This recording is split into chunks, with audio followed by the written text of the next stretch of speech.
Hello everyone, नमस्ते। Path of ज्ञान में आप सभी का स्वागत है। द्वारिकाधीश धाम भारत में स्थित तीर्थ के 4 प्रमुख धामों बद्रीनाथ, रामेश्वरम, जगन्नाथपुरी के बाद चौथा प्रमुख धाम द्वारिकाधीश धाम है और हिंदुओं के लिए विशेष महत्व भी रखता है। हिंदुओं द्वारा ये माना जाता है कि ये नगर स्वयं भगवान श्री कृष्ण ने बसाया था।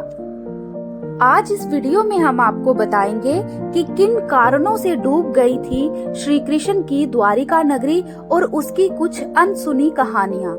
अगर आप इस चैनल पर नए हैं तो please like and subscribe my channel और वीडियो को आगे बढ़ाते हैं। द्वारिकाधीश धाम भारत के गुजरात राज्य के द्वारिका शहर में स्थित है। ये शहर गुजरात के जिले जामनगर में पड़ता है, जो भारत के पश्चिम तट पर अरब सागर के किनारे पर स्थित है। द्वारिका नगरी भारत के 7 प्राचीन पौराणिक स्थलों में से एक है, जिसके साथ हिंदुओं के देवता भगवान विष्णु और श्री कृष्ण की कथाएं जुड़ी हुई हैं। ऐसा माना जाता है कि इस जगह पर भगवान श्री कृष्ण की सत्ता के अलावा भगवान विष्णु ने शंखासुर नाम के राक्षस का वध किया था।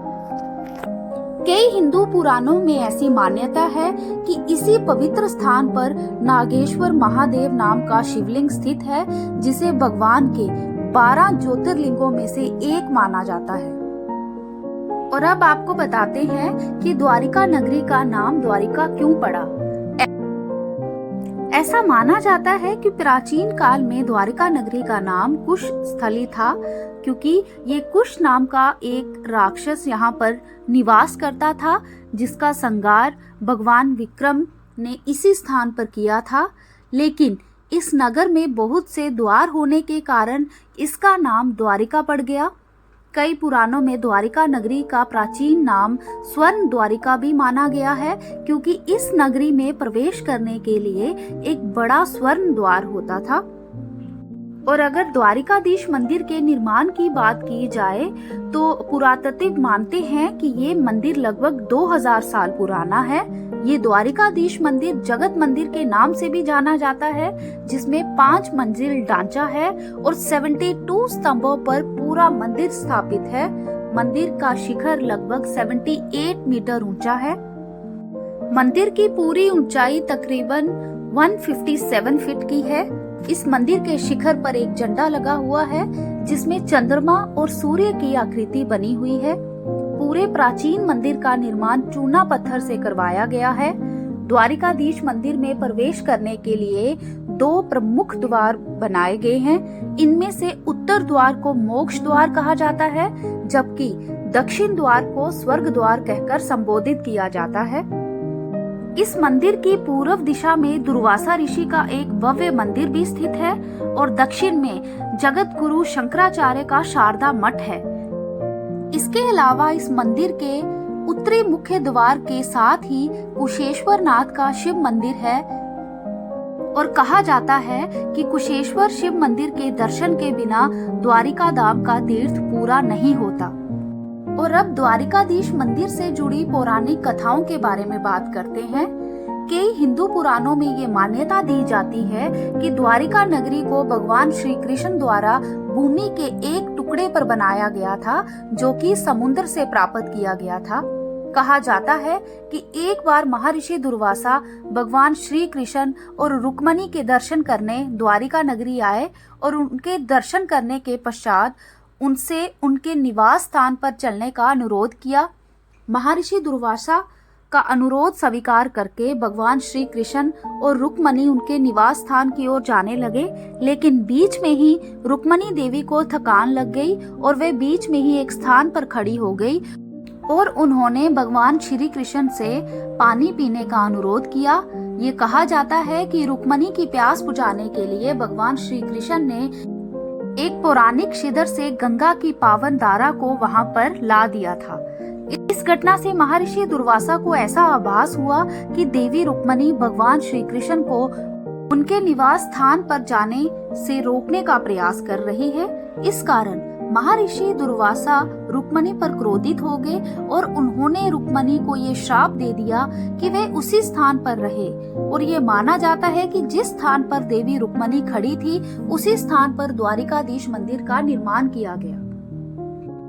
द्वारिका मंदिर का निर्माण भगवान श्री कृष्ण के वंशज उनके पोते बजरंगनाथ ने करवाया था, जबकि द्वारिकापुरी का निर्माण भगवान श्री कृष्ण ने विश्वकर्मा से करवाया था। आज भी कई रिसर्च से पता चलता है कि समुद्र के नीचे द्वारिका नगरी के विभिन्न अवशेष मिले हैं, जिन पर लगातार शोध जारी है। द्वारिकाधीश मंदिर ईश्वर में आस्था रखने वाले हिंदुओं के लिए बहुत ही विशेष मान्यता रखता है। इसे भगवान श्री कृष्ण की नगरी माना जाता है और कई पुराणों में तो इस स्थान को मुख्य द्वार भी कहा जाता है। आज भी द्वारिकाधीश मंदिर में 2 द्वार हैं, जिनमें से एक को स्वर्ग द्वार और दूसरे को मोक्ष द्वार कहा जाता है। बहुत से पुराणकार मानते हैं कि श्री कृष्ण अपने 18 साथी और कुल के साथ द्वारका आए थे। यहाँ पर उन्होंने 36 ईयर्स तक राज किया था। उनके देहांत के दौरान द्वारिका नगरी समुद्र में डूब गई और यादव कुल नष्ट हो गया। ये भी कहा जाता है कि धृतराष्ट्र की पत्नी गांधारी और ऋषि दुर्वासा ने यदुवंश के नष्ट होने का श्राप दिया था, जिसके चलते द्वारिका नष्ट हो गई थी। एक मान्यता ये भी है कि ये नगरी अरब समुद्र में 6 बार डूब चुकी है और वर्तमान द्वारिका 7वां शहर या नगर है, जिसको पुराने द्वारिका के पास पुनः स्थापित किया गया है। आज की द्वारिका नगरी आदि शंकराचार्य द्वारा स्थापित है। द्वारिकाधीश मंदिर का वर्तमान स्वरूप 16वीं सदी में निर्मित हुआ था।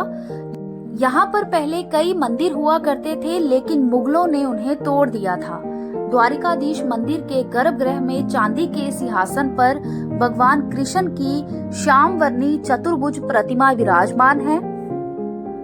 वर्तमान में द्वारिका 2 है, गोमती द्वारिका और बेट द्वारिका।